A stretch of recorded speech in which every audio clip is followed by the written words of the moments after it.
sono veramente contento di essere qui all'Ospedalieri.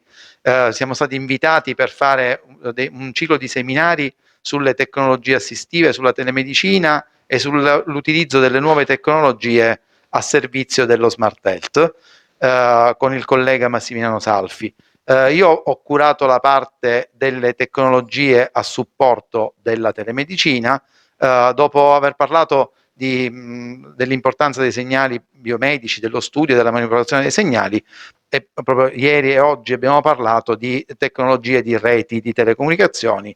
Dopo aver descritto l'evoluzione delle reti, abbiamo parlato del 5G, delle reti 5G e di quello che faranno le reti 5G nei prossimi anni a supporto del benessere dell'uomo.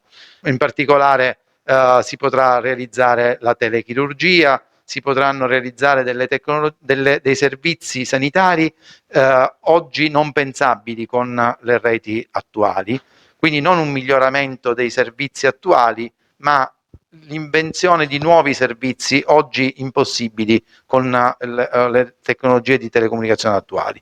Quindi abbiamo dato uno sguardo con i ragazzi verso il futuro. Abbiamo detto che devono essere loro protagonisti dello sviluppo, devono inventare con fantasia non l'evoluzione degli attuali servizi, ma una rivoluzione degli attuali servizi. Abbiamo visto un interesse enorme e io voglio ringraziare la dirigente dell'Ospedalieri, dell'Istituto Classico Ospedalieri e tutto il suo staff per averci invitato, perché anche per noi è stato un piacere enorme avere avuto questa possibilità di interazione con i ragazzi.